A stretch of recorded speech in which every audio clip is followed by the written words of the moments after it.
everybody, and we'll be back to another episode of What If the Continents and Oceans Were Switched. Last episode, we saw a good amount of things happening.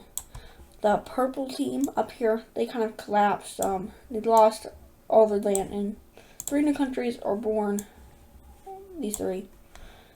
Then we saw some stuff happening over here. And it was generally just a busy episode. The purple team over here has still expanded. If you remember, they started out with like this much land. Like this.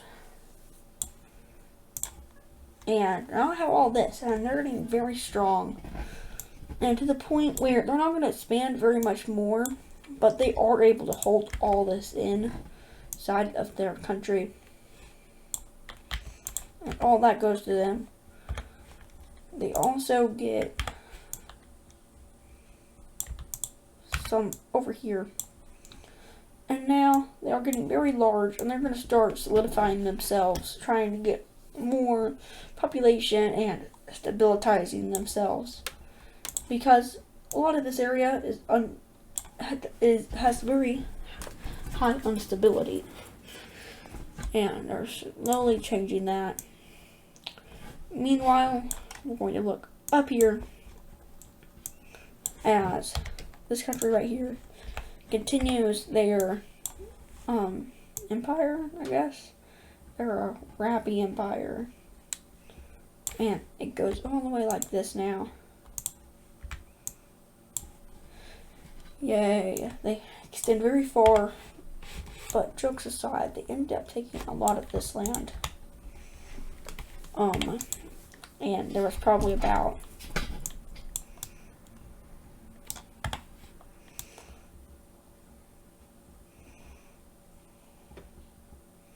all that.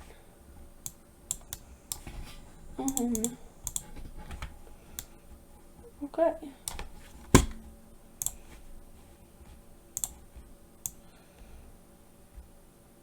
There we go. This is like their territory now. This part probably needs to update it like that. And they are growing to be one of the strongest ones. Of course, they barely hold any of this land, so they're going to get their semi-ally to take some of this land. Then, these countries in here, they can't really get any land. Then there's a discovery that this area connects over to this area. And right here it's supposed to be. And there's a lot of water here. And eventually they take around all of this land. And then the other team realizes there's some land over here. So they ended up taking a little chunk of land right here. And now they have cemented themselves as one of the only 2. There's like 2 empires here. There's the old team empire, and then there's this blue team empire. They're both pretty evenly matched at this point. Meanwhile, the purple team, they're slowly on a decline. And then they're going to get into a war with this red team they just kind of released. And this is not going to end up well for them at all. They start their invasion up in this top area.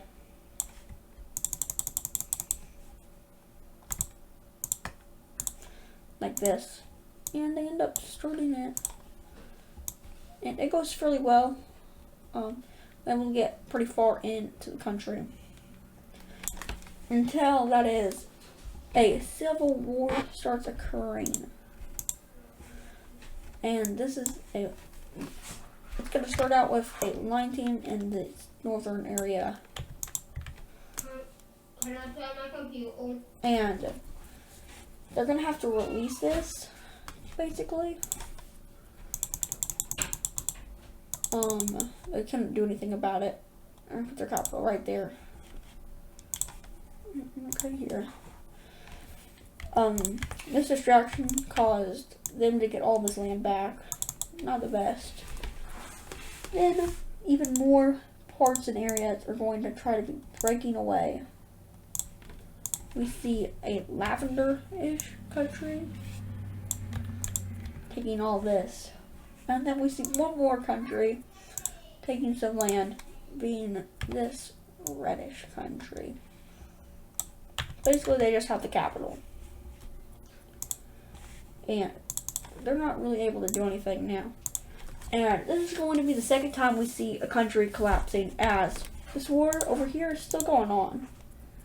So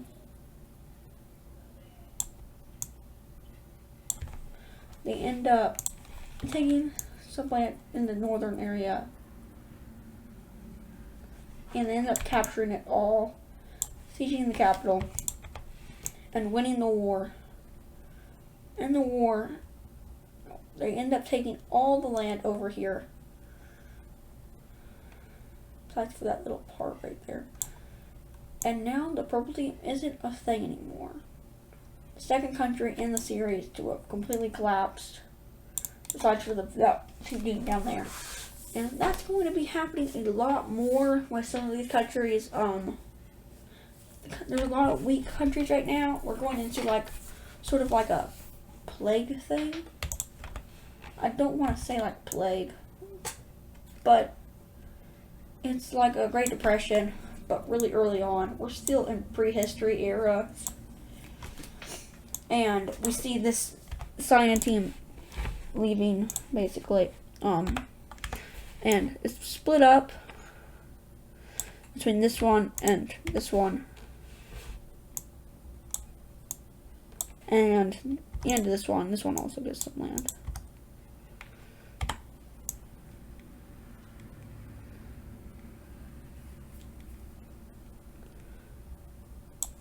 So they get all that land.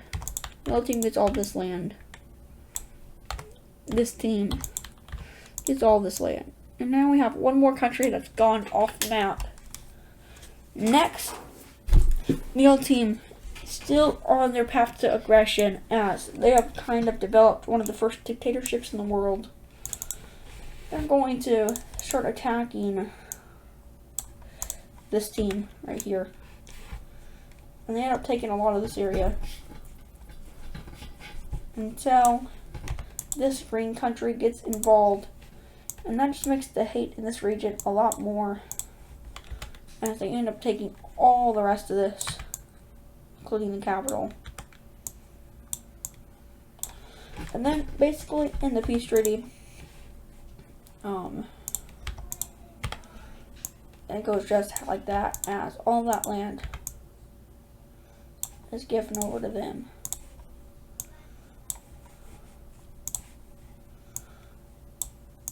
The rest of it is given over to the yellow team.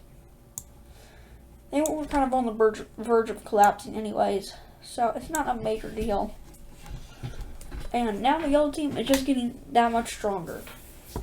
And down here, these two, you could barely see the difference between them now. There's not a country separating them.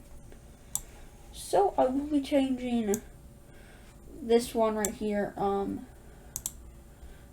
Let's just say there was a buffer state, a new buffer state, colored just like the old one. It's very small. This is a public state of the yellow team, so it's going to have a yellow team outline.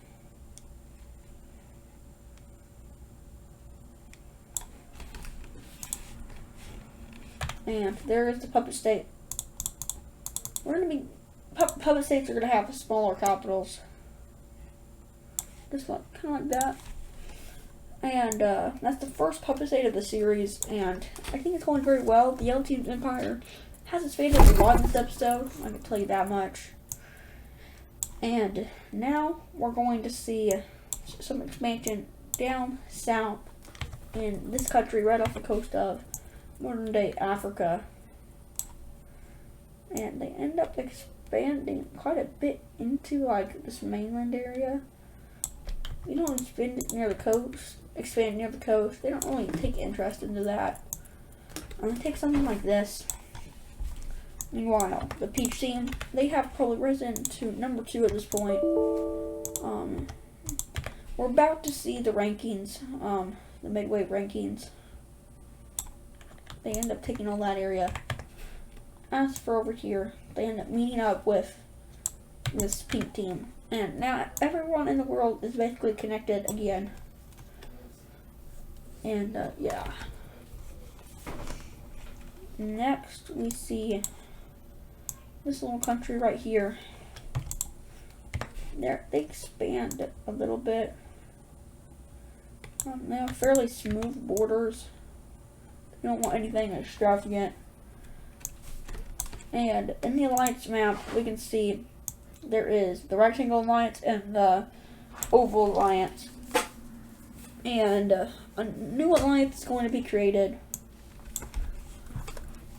And it's going to be the Diamond Alliance. And it is created by the Peach team.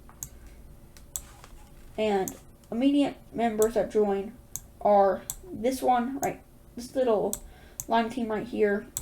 They were supported by the Peach team. And then we also see the Cyan team joining in this war. Or not the war. This alliance. And this alliance is now tied for number 1. But there's not really any rivalries between these two, besides that, the fact that the Peach team used to be on the rectangle team, sorry. And that's about it. So there are some kind of like old tensions are kind of rising again after now 3 alliances. And we're going to see one of these alliances invading somebody. They're going to be attacking this purple team. And the war is going to be declared on by the Peach team. They move into the bottom. And they end up creeping by the capital. This is a fairly weak country. We can look at the rankings. They're 20th out of probably it's like out of 20 now. So it's, something like that. I'm going to update it after this. But they also have help from their allies who declare war on them at the same time. But not so fast as the other alliance. But all 3 alliances declare war on this country, and they're probably not going to make it past this. But this red country ends up taking the capital. They go through like this. The blue team gets a lot of help and support, and they're able to take about this much land. The Peach team is working tirelessly and effortlessly, cutting their way through land.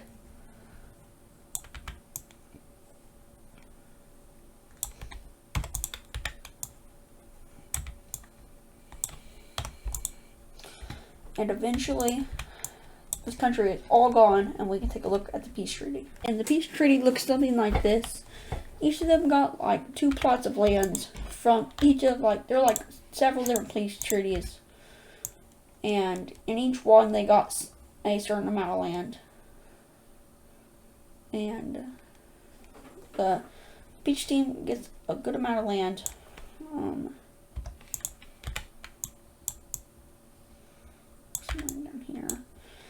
Down here. Their ally right here, they get a good amount of land here too.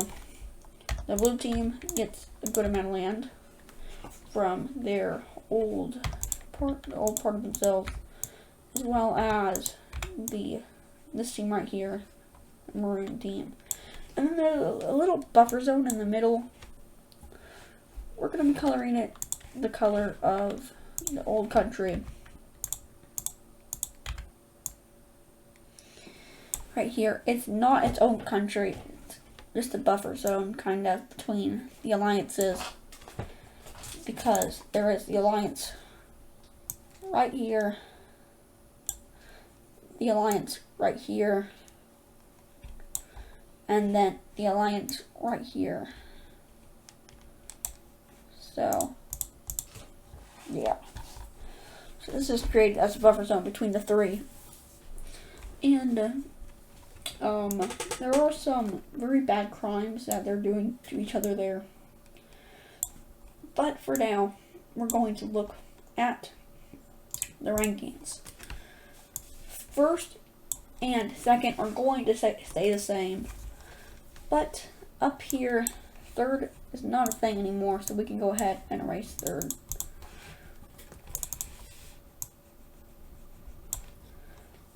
And third, the next two are just going to move up in ranking. So third being the cyan team, they're getting pretty strong. Fourth goes to the green team. Then we actually see sixth becoming fifth. After red team becomes fifth now.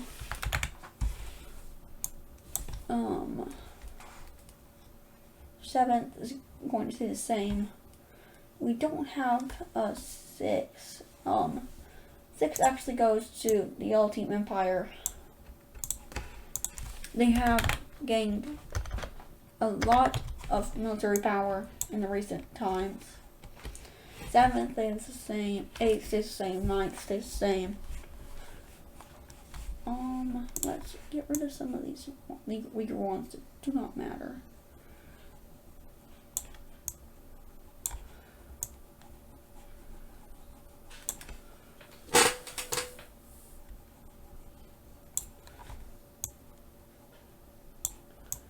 Okay, so we have a lot of the more relevant ones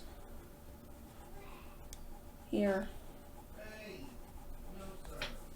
And so first, second, third, fourth, fifth, sixth, seventh, eighth, ninth goes to this team.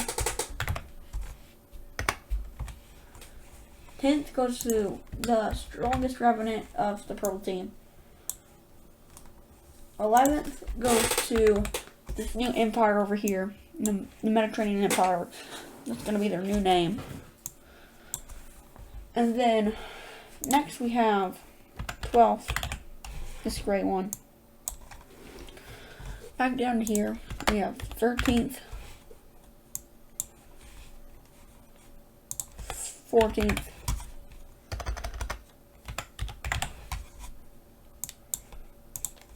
15th. And then we're going to come back up here at 16th, 17th, 18th, 19th. Now we're going to head back down here. 20th, 21st, 22nd,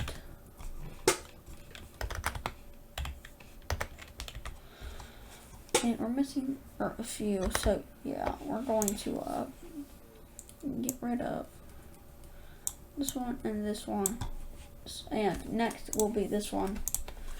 20th, 20th, then 21st, 22nd, 23rd, 24th, 25th. And this is going to be a little bit more of a shorter episode. So after I do the rest of the rankings, there's going to be just a little bit left, and then I'll continue up on that. Continue up on like probably 2 more events. And first and second are now changed. They swapped places. Purple team is the largest team right now, and they're getting pretty strong. 4th, 5th are actually going to change. 5th and 6th are going to change.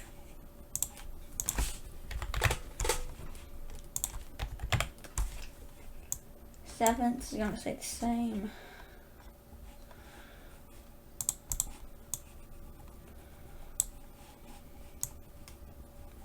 I'm going to get rid of all these numbers.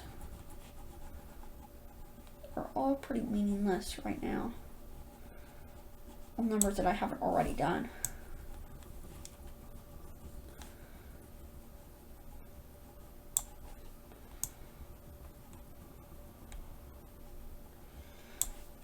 Okay, so first we go all the way to the 7th. Yeah, so then we go to 8th being yellow team.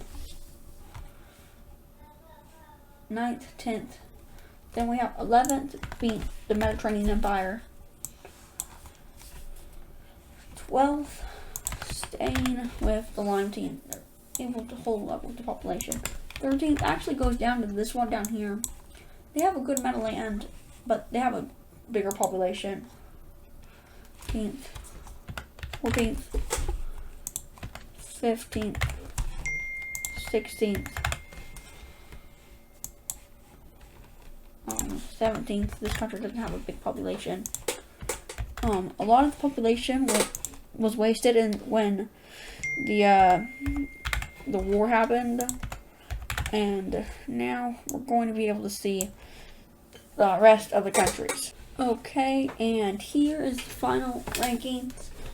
I do not know how realistic this is. There are some countries that I really like their rating. There's some others that I feel like would be a little bit different, but this to me seems the most right. And now we're gonna get on with the rest of the video. And the purple team is showing signs of cracking, but they're gonna do something that's really gonna help their chances out, as they make sort of a defensive pact in the alliance layer. It's very early on for this kind of defensive pact kind of thing, but it's going to be happening anyway.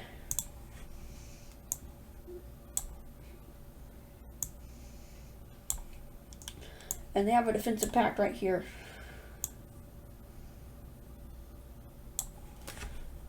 So they will protect each other if either of them gets into a war. So if and when the big war over here comes, it will be a pretty big one. And just to even things out, there are going to be some alliances that get new people, such as the rectangle team gets another country up here, being this light red one. They're very influenced by the red team, as this was like their starter colony, the red team up here, when they turned into the purple team. And next we see the Mediterranean country going to the diamond side, which is who they think would win if they got into a fight. And it seems as if World War I is approaching. I know this is happening very fast, but this isn't going to exactly be World War I. This is going to be kind of like how there were like the big war, the Punic Wars, between all the Mediterranean area. Don't know what, there was diamond. And next we see the yellow team joining up. Wait a minute, no, they're not. Okay, they don't join up with any team. I was gonna have them join up with the circles, but it doesn't really work because they don't really border the side of the world. So they're going to be heavily influenced by the circles, and they kind of like want to copy them. But anyway, that is going to do it for today's episode. And a big war is about to come, even bigger than that one war with the peach team, the red team, the blue team versus the purple team, the orange team, and the dark purple team. This is going to be a lot bigger than that. And when I say a lot, I mean a lot. This is going to be double or triple the size. And this will probably come next episode. So stay tuned, and I'll see you in the next one. Bye.